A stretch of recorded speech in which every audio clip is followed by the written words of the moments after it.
Tolos, immediately after you get a win over Filthy, ask to spy. I was like, it's been very mid, below mid, as Bobby would say lately. Just like Philadelphia. In our last meeting with the show, with the boss about the show, we were like, nah, we don't have to spy anymore. And I said, I'll leave it up to Pei. What did you decide? 10 times better than last week. Last week was awful. We all agreed with that. Sean, you called them out. Philly radio was garbage coming off the loss against the 49ers. They were all still high, last week, maybe not that high, but, high off the loss because, they're still first in the NFC. But you lose to Dallas, and it takes a little turn.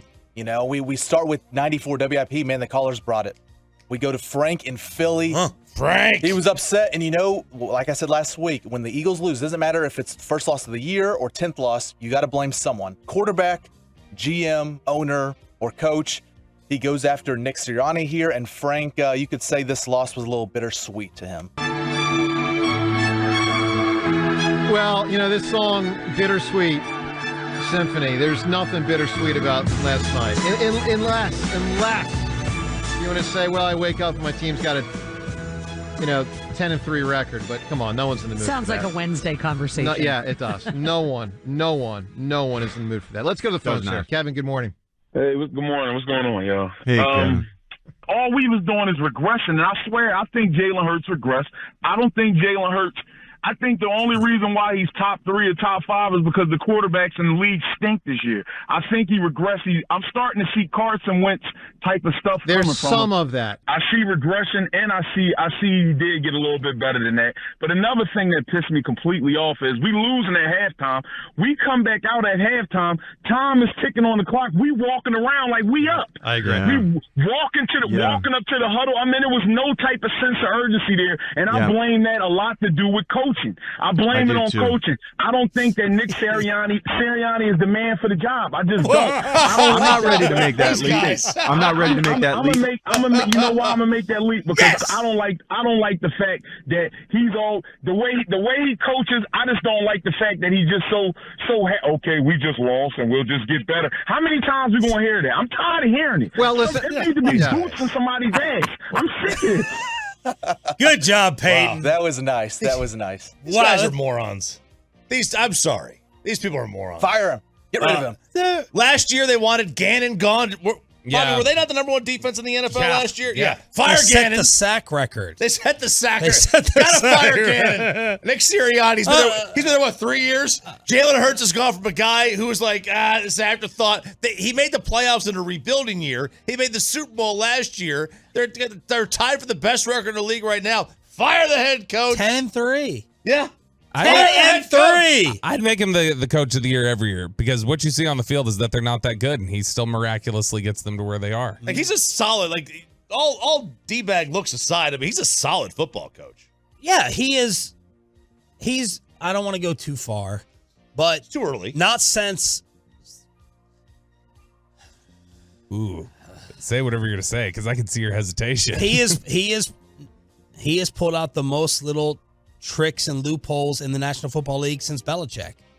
Wow. I'm trying to think of. I was trying to think of where I'm putting Vrabel in there. Vrabel had like a little run where he was figuring out a couple things, and it's like, whoa, Mike Vrabel figured that out. Belichick disciple. Nick Sirianni has been that in the NFC. He just has. Yeah, he did that. Well, I mean, dating back to Indy, there was that video they posted last week that was out there about how he figured out the tush push, where he started it with Jacoby Brissett. He's like, ooh, let's try this. We do this thing, and then he brings this offensive line coach out there who's got a rugby background, and I mean, he finds things, man. Turned Jalen Hurts into an MVP candidate. He's a good coach. I think a lot of teams would be happy to have him. All right, that was good though. He's not the guy. He doesn't flip out. 10-3 is not good enough. What else we got from WIP? Let's go over to your buddies at 97.5, The Fanatic in Philly. They didn't take any calls the first couple segments. They were just hosts, just going off. And this is Pat. He's upset that the Eagles now have lost 2 in a row, which, I mean, I can't imagine your team losing 2 in a row. Not my team. They would never do that. But this is Pat upset of how the Eagles responded after they lost last week to the 49ers. Pat, I mean, I know you're angry, as most people are, but has any of that worn off? Because last week you stayed very patient. No, the game ended 5 hours ago, 6 hours. No, it hasn't worn off. What the hell was that? That's how they respond. That's how they respond from crapping the bet. Is they crap the bet again? I would love to know what Sean Desai did all week. Did he just take a vacation? Did he go to Cabo? Because his game plan sucked. The fact that I'm not coming in and my number one, enemy of the state is Brian Johnson is shocking to me, considering, the wide receivers and everybody decided to just cough up the ball. Nick Sirianni, I don't know what the hell he does during the week. I tweeted out at one point, but good thing I'm not down at NovaCare with a sign because he wouldn't be buying me coffee today. That was a host? Yeah. I don't know what the hell Sirianni. So it's Nick Sirianni's fault that their three arguably biggest stars all coughed up fumbles. That's his game plan. Yeah. Game plan not good enough. They're referring to the sign of the Eagle fans getting on Sirianni and Nick sending out coffee for them. I love the sign at the end of the game. Cry Eagles Cry with Sirianni and the national anthem tears that Peyton's tweet blew up with at the Super Bowl. They're melting down. They're melting down. I love it. This is wild. I mean, through a crazy schedule. Through a crazy schedule. Now let's see what they say when they have the Giants twice and Arizona. Oh, they're the best team ever. Oh, they are emotionally unhinged up there. I didn't even listen to this. Normally, I always tell Peyton preview it. We don't have to preview it. This is Seth Joyner, who's now the old dinosaur bad guy. Although I'm sure he's a hero to many there. He's the former Eagle linebacker who has been calling them out, especially defensively. Here's what Seth Joyner said last night on their TV post. Seth, I want to let you let loose. Oh, I'm not going deep tonight. I'm just not. The truth is it's a bad football team. They fooled us. Mm-hmm. They fooled us through, 11 games into believing that they are really good, and they're just not. Ooh. And that sits at the crux of it all. Today was the clincher for me because understanding what's at stake and how you played last week, there's no way that you can show up, and put that out what they just did there. It really does go beyond, just the players. When I see the way that our cornerbacks play and I see the way that our linebackers play, it's evident to me that there's coaching issues there because those players aren't fundamentally sound at either position. Wow. They're going to fire that whole coaching staff, blow it all up. I am thrown. You probably, Peyton, good job. Wait. I love capturing others' misery. It's just so fantastic. I know you probably weren't able to hear this while at the stadium. But the TV guys were saying that Sirianni asked them, Tirico and Collinsworth, to hype up Al Harris a ton so that Al Harris would get hired as a defensive coordinator and taken off the Cowboys staff. So that made me think of that when Seth Joyner and the Eagles TV crew is killing the Eagles defensive coaches, secondary coaches as well. And by the way, you want another reason to hate this team? Bobby, are you aware of the Darius Slay rule? No. Darius Slay got mad at Mike Tirico, who came on last week. You're not allowed to call him Darius. He said, seriously, he got mad. Do not refer to me as Darius. Big play. Just Slay. Or Slayton. Only his grandparent can refer to him as Darius. He does not like it. So last night on the broadcast, every single play that involved Darius, they stayed away from it.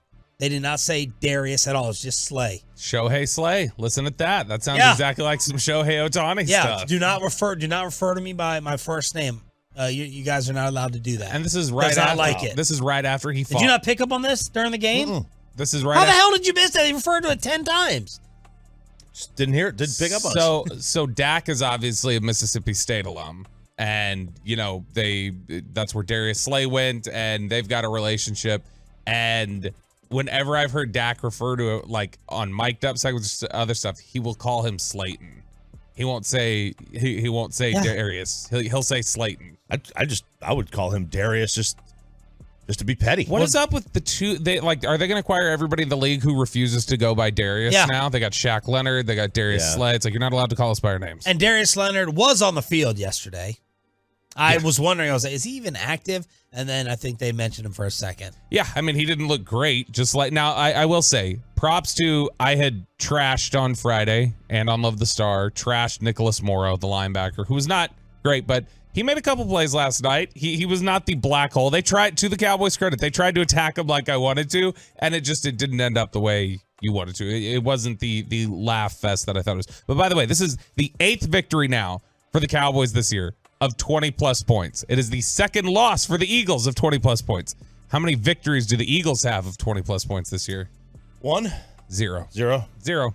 Not a 1, because they're frauds. This is what they do. They eke by against the bad teams, and when the great teams come to town, they get their asses handed to them. Speaking of frauds, how about the intro for this?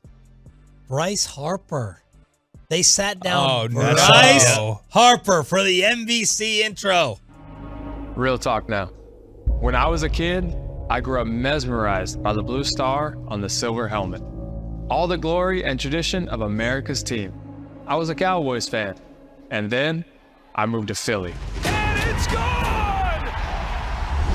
Kind of a work thing. Harper's 300th career home run. If you know my city, you know what the Eagles mean to us. They're part of the Philly fabric, Philly pride, and the Philly way.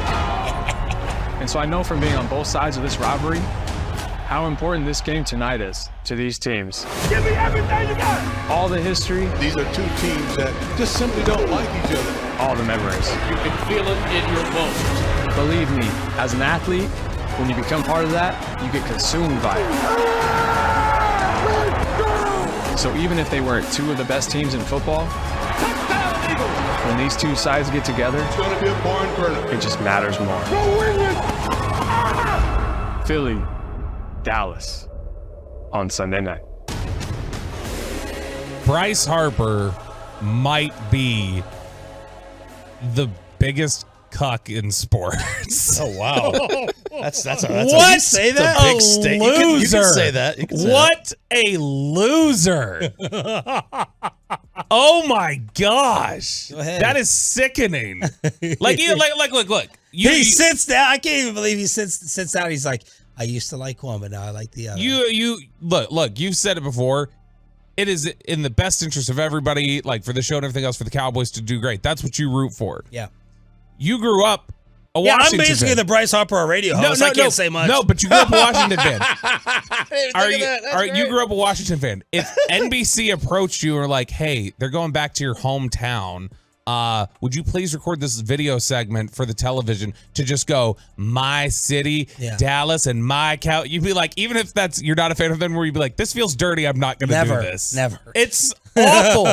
What a loser. He sat there Real talk now. He sat there and admitted that he was a two-faced sports fan. It's clown segment, bro. Clown segment. Next he'll get LeBron. Gosh. For Cowboys Browns. He is worse than LeBron. He hates LeBron. Doesn't like the Cowboys That's anymore. what I'm saying. Yeah. He'll sit down and say, I grew up, and then I hated Jerry. And then that Jerry school photo came out. Yeah, I couldn't believe that he was Cleveland. I couldn't believe that he did that piece.